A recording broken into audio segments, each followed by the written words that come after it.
Subscribers beware, you're in for a scare and a healthy dose of trivia. If you were a child in the 90s, there was no escaping the Goosebumps craze. Whether it was the books or TV show or both, these anthology series of ghoulish delights had kids hooked, and to many was no doubt their introduction to horror. Goosebumps would become a massive phenomenon for its time, and a landmark in pre-teen fiction. So today we're going back to the spooky world of Goosebumps in order to dig up 10 things that you didn't know about this delightful, scary kids horror brand.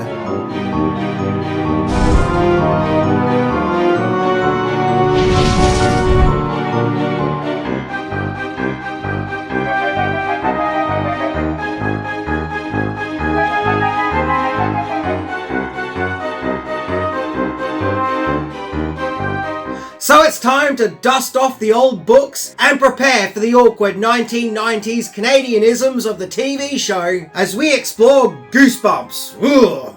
Be that my era of Goosebumps, when I was a kid. Basically, the 90s. Yep, I was there when it was brand new, I'm that old. Kids loved it.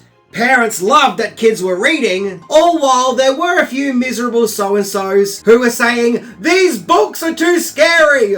Oh, won't someone think of the children? Oh!" But regardless, let's check it out. Number 10. Goosebumps grew out of Fear Street.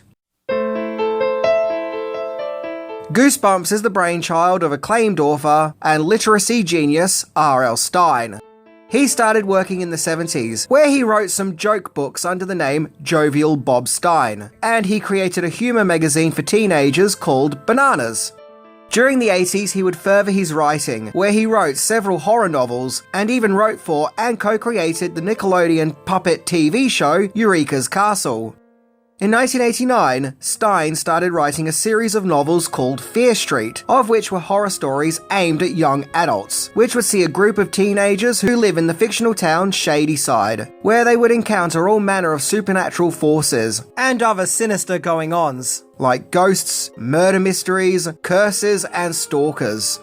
The books were scary, but successful. And Joan Werrica, who was the co-founder of Parachute Publishing, whom distributed the Fear Street books, convinced Stine to turn his attention to making a series of horror stories aimed at smaller children, instead of the young adult group.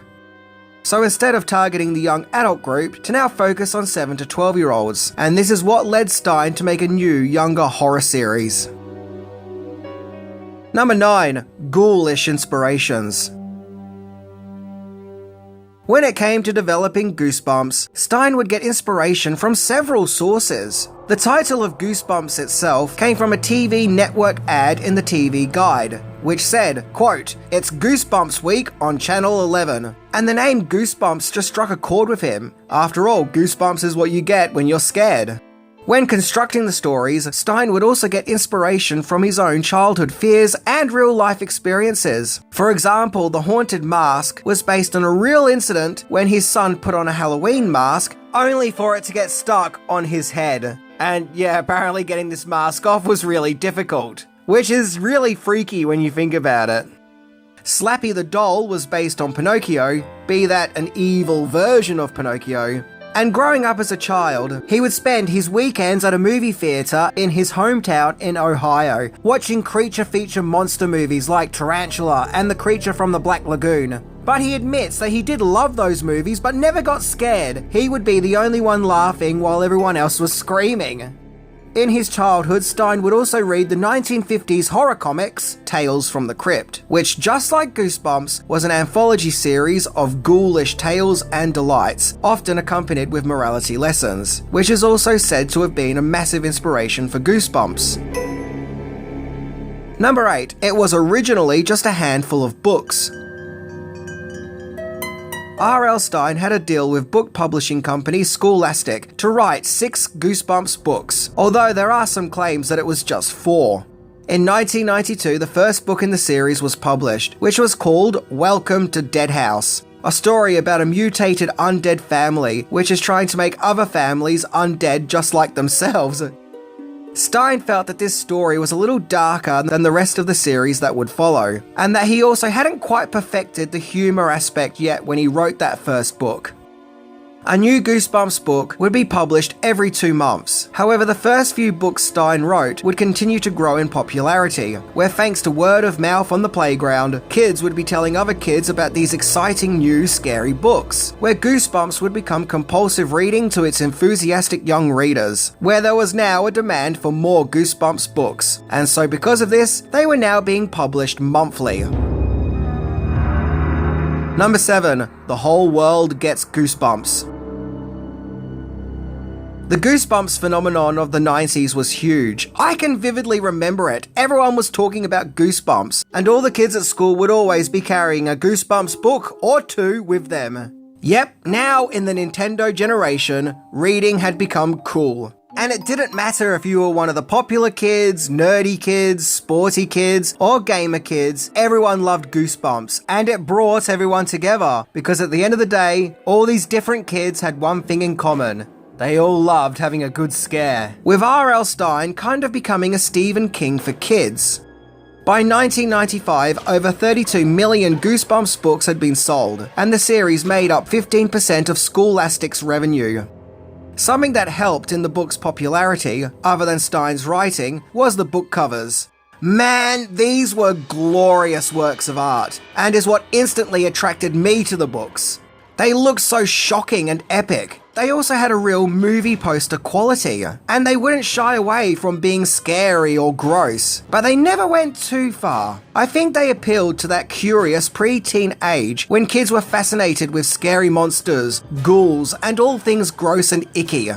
If you were a child at that time and went to a library or bookstore, the Goosebumps books always stood out thanks to the covers and immediately got your attention. I swear some of these illustrations I could frame and hang up on my wall. I can also vividly remember seeing the book cover for Stay Out of the Basement when I was a kid, and it terrified me, where we see this menacing green hand with vegetation growing on it emerging from behind a door, definitely leading to body horror territories. Just looking at this visual got my mind wondering, like what on earth was going on in that basement to create such a shocking and terrifying hand, and it made me feel that I just had to read the book to find out. The illustrations for the original Goosebumps books were created by Tim Jacobs, who previously designed the cover artwork for some Star Trek games. I think he is just as influential in Goosebumps' success as R.L. Stine. Of course, what also made the cover stand out was the Goosebumps logo, which had that bumpy Goosebumps feel. I swear I was constantly rubbing at that logo and picking at it, and so did everyone else I knew, which is why I think the ink on the Goosebumps logo had often worn away. This must have been some kind of sensory thing, but yeah, just added to the whole experience of it. Number 6. Not everyone was impressed. Goosebumps was a huge phenomenon and was as 90s as Power Rangers, Baywatch, and Mr. Bean. And in general, the books did get positive reviews. However, there were some parents, as well as parents groups and other organisations, who felt the Goosebumps books were unsuitable for its young readers. The biggest fears associated with the books were concerns that the books explored demonic themes and the occult. Often throughout the 90s, there would be pushes to ban the books from schools and libraries. There was even a televised hearing to ban the books at a Minnesota school district, where parents and children pleaded to not ban the books, and thus they ultimately weren't banned. The Goosebumps books would rank 15th on most challenged books during the 90s, and even in the 2000s, the books were still on the list, but by that time, they were the 94th most challenged books. God, were they really that controversial? Growing up and going to school during the 90s in the height of the Goosebumps craze and being the age market, I can remember there were some people who felt the subject matter of the books were too ghoulish and gross for kids and was genuinely unsuitable, but I think in general, most teachers and parents were just happy that kids were reading and, more to the point, really getting into reading. Number 5. Goosebumps in fear, in live action, and in Canada. So due to how successful the Goosebumps books were, it was decided to turn the series into a spooky anthology TV show, which was developed by Deborah Forte, who developed several live-action medias for Scholastic books, including the Indian in the Cupboard movie, and it was broadcast on Fox Kids, with R.L. Stine himself overlooking the scripts and making the changes where he deemed necessary. The shoot for the series mainly took place in Canada, particularly around Ontario, where a great deal of the filming, funny enough, of all places, took place in an old brewery. So yes, this was a Canadian-based TV show. Now, the Goosebumps series did come out round about the same time as Are You Afraid of the Dark, which was another Canadian pre-teen anthology series revolving around ghoulish stories. So the two shows are often compared. The powers that be behind the Goosebumps show tried to make it stand apart from Are You Afraid of the Dark by making it more tongue-in-cheek. But honestly, apart from the intros for the two shows, if you were to show me a handful of episodes of both of these shows, I probably wouldn't be able to tell you which one was which. In fact, some of the directors used for Goosebumps had also directed episodes of Are You Afraid of the Dark, including Ron Oliver and David Winning. And both shows would even share several of the same cast members. But you know, that's a good thing, as both shows were awesome. You know, the more the merrier. Number 4. One of the show's young cast would become a major Hollywood star. The first episode of Goosebumps was The Haunted Mask and premiered on October the 27th, 1995. Although, unless I'm mistaken, here in Australia, the episode that was shown first here was Welcome to Camp Nightmare. The show itself was hosted by R.L. Stine, making him kind of like this show's Crypt Keeper equivalent. Over its 4-season duration, several famous or would-be famous faces turn up in the show, including Hayden Christensen, who would grow up to not like sand, Smallville star Laura Vandervoort, Underworld star Scott Speedman, and even 1960s Batman himself, Adam West, got in on the action. Speaking of Crypt Keeper, when the very first episode premiered, it was actually presented by none other than the Crypt Keeper. However, the most famous actor to appear on the show is without a doubt Ryan Gosling, who was 16 years old at the time and appeared in the episode Say Cheese and Die. Lovely title. Incidentally, he also previously appeared in Are You Afraid of the Dark 2? Once again, another factor that binds the two shows together. So although he may be a big-time actor now, he had a humble start dealing with a magical camera. Of course, that's how all great stories start. Number 3. Criticisms and controversies. Just like the book series it was based off, the Goosebumps TV show was very popular with the pre-teen market. So much so, when episodes started getting released commercially on VHS, they were among the best-selling children's videos of 1998. However, not everyone was impressed. Just as with the books, the show would also face complaints that it was too frightening and horrific for children, as well as other complaints which focused more on the craft of the show itself rather than its subject matter, with some feeling that the acting was bad and the special effects looked cheap and campy. Look, one thing you have to keep in mind, according to R.L. Stine himself, the show's budget was really low, and not much money from the show's production was put aside for the special effects. Once again, I can remember watching the show as a kid, and some episodes I genuinely did find really creepy and disturbing, but I was never sold on the show's intro, where we see the G from the Goosebumps logo let loose on a small town. Don't get me wrong, I love the theme by Jack Lenz, and how it sounds mischievously fun and spooky, while also adding a touch of 90s hip and pop. But yeah, I could see those not so glorious special effects on display in full force. What always got me was the evil eyes superimposed on the dog.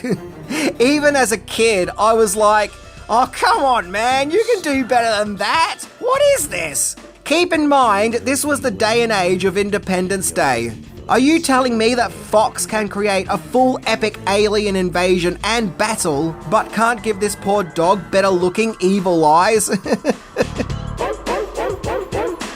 It was more comical than scary, but you know what? I wasn't offended or anything. It didn't put me off the show. I actually found it pretty funny, so I was rolling with it. Upon reflection, Stine was surprised with how big the Slappy puppet was for the show, with it being 5 feet tall. That's because there were scenes of an actor wearing a Slappy costume, so it's just easier to make Slappy really tall rather than using special effects. But all said and done, I think that where the show really thrived was its makeup effects. You gotta admit, the makeup effects were at least pretty awesome. Number 2, the show ran its course. The Goosebumps TV show started in October 1995 and concluded in November 1998, with it lasting for 3 years, consisting of 4 seasons and 74 episodes. Despite the show being high in the ratings in both the US and Canada, no more episodes were made after its 4th season.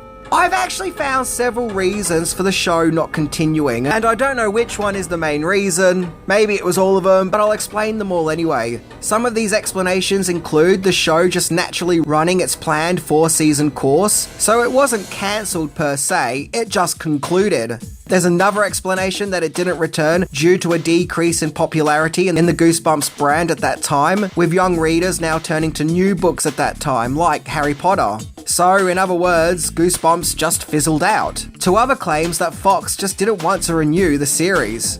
And of course, another explanation is the show came to a complete halt due to legal issues and a lawsuit that was taking place at that time.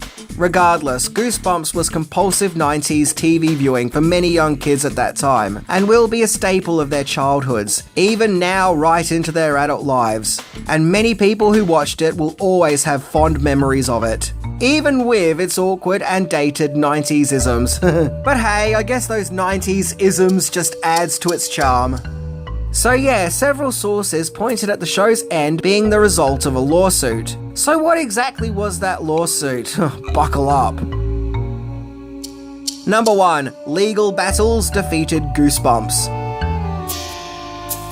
When Goosebumps was in the height of its powers, a lawsuit erupted, which stopped the Goosebumps brand dead in its tracks.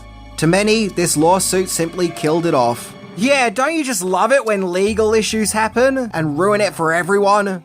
The lawsuit was between Parachute Publishing, a company co-founded by Stein's wife, Jane Stein, which owned the Goosebumps brand, and Scholastic, which published the Goosebumps books. The lawsuit was for control and licensing rights, which was based on a violation of agreement, with all sorts of accusations being made, from ghostwriters being used to non-payment of royalties and copyright infringements. Yeah, things got pretty messy. So much so, the books came to a stop in the year 2000, and R.L. Stein's contract to write more Goosebumps books was not renewed, with Goosebumps now seemingly being no more, with many considering this the end of the original era of Goosebumps. However, come 2003, and an agreement would be reached, with both parties being satisfied. And so, after a 3-year absence, Scholastic would start publishing Goosebumps books again. And so from there to now, more Goosebumps books would be written, and in recent years the Goosebumps brand would have a resurgence, thanks to 2 theatrical movies which came out in the 2010s, and a very recent Goosebumps live-action TV series. So I'm glad the Goosebumps brand gets to live on, and that kids of today will still get to enjoy their own Goosebumps adventures. But to me, this is one of those situations where I'm going to sound like Old Man Minty, and say that you really had to be there in the 90s, to when the phenomenon really took off, in order to really appreciate it. Back then, when Goosebumps first started, there was just something magical and terrifying about discovering this new world. A world that is scary and may not always be able to offer safety, but a new discovery that us kids just couldn't get enough of and become fanatics over. It was an innocent time of youth, when us kids definitely were in for a scare and loved it.